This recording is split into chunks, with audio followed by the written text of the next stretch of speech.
સાંસદ વસાવાનો વધુ એક વિડીયો સામે આવ્યો, જેમાં તેઓ એક અધિકારીને ખખડાવતા સાંભળવા મળ્યા। તેઓ ઝઘડિયાના હિંગોરિયા ગામથી હરિપુરાને જોડતા રસ્તા ઉપર સમારકામ યોગ્ય ન થયું હોવાથી ફરિયાદ ઉઠતા જ સાંસદ સ્થળ પર નિરીક્ષણ કરવા માટે પહોંચ્યા, જ્યાં સમારકામ ખૂબ જ ખરાબ થયું હોવાથી સાંસદનો પિત્તો ગયો। તેમણે તાત્કાલિક અધિકારીને ફોન લગાવીને સવાલો કર્યા અને જવાબદાર અધિકારી તેમજ કોન્ટ્રાક્ટર સામે ફરિયાદ નોંધાવવા સૂચના આપી હતી। હવે આમાં શું છે, તમને રાયસિંગભાઈ જે વાત કરી ને, રસ્તો હિંગોરિયાથી હરિપુરા 7 કિલોમીટરનો એટલો ખરાબ રસ્તો છે ને, અને કપચી જ નથી, ખાલી મોરોમન પથરું અને ડામર તો છે જ નથી કે ખબર નહીં કઈ રીતના તમે સાધારણ તમે આમ હાથમાંથી પકડો ને તો માટી ઉડે છે। આ બીજી લેયરમાં એ કોણે કર્યું છે? કોણે એવું જે હશે તે પણ આપણો જુનિયર એન્જિનિયર કોણ છે જોવા વાળો? હે અરુણભાઈ કોણ? ડેડિયાપાડાવાળો અરુણ વસાવા। હા, જોડાયું નહીં, પણ તમે બી તો જો, તમારે તો જવાબદારી છે ને, કામ ચાલતું તમે એકાદ દિવસ જોઈ નહીં?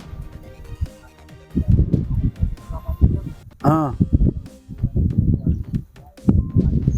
બાકીને આ તો બીજો લેયર છે। અમે જે અહીંયા ઉભા છે ને હિંગોરિયા પાસે બીજો લેયર છે, ત્યાં આખો રસ્તો એકદમ પેલું આમ પગ નાખીએ છે ત્યાં તૂટી જાય છે, ખસી જાય છે।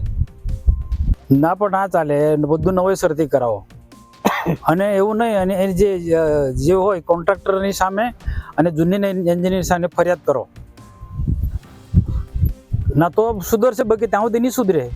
જ્યાં સુધી ફરિયાદ નહીં થાય ને, આ કોલ્યાપાડાવાળો રસ્તો શું થયું હતું, તેમાં બી કશું કંઈ કર્યું ના ને, એ રસ્તો તૂટી ગયો છે હવે। ના તમે 16 ટકા હોય કે ગમે તે, પણ આ રસ્તો આની સામે કોન્ટ્રાક્ટરની સામે પણ ફરિયાદ કરો અને જુનિયર એન્જિનિયરની સામે પણ ફરિયાદ કરો। આની પર ગાડીઓ નહીં ચલતી, નહીં ચલતી આની પર। સાંસદે અનેક રજૂઆતો કરવા છતાં હજુ સુધી કોન્ટ્રાક્ટર અને જવાબદાર અધિકારીઓ સામે કોઈ જ કાર્યવાહી કરવામાં નથી આવી, એટલે સાંસદ મનસુખ વસાવા ફરી એકવાર સામે આવ્યા। તેમણે આક્ષેપ કર્યો કે લાખો રૂપિયાના રસ્તાના કામોમાં ડામણના બદલે ઓઇલ વાપરીને રોડ બનાવવામાં આવ્યા છે। ખાસ કરીને ઝઘડિયા અને નેત્રંગ તાલુકાના સરકારી કામોમાં મોટા પાયે ભ્રષ્ટાચાર થયો છે। તેમણે આક્ષેપ કર્યો કે રાજકીય વગ ધરાવનાર જ્ઞાન વગરના લોકો કોન્ટ્રાક્ટર બની ગયા છે। ભ્રષ્ટાચાર એકાદ બે વ્યક્તિઓ નથી, પણ આખી ચેઇન કરી રહી છે। તેમણે આક્ષેપ કરવાની સાથે તેમણે સ્પષ્ટતા પણ કરી કે તેઓ સરકારના વિરોધી નથી, પણ સરકારના નાણાંનો દુરુપયોગ કરનારા વિરોધી છે।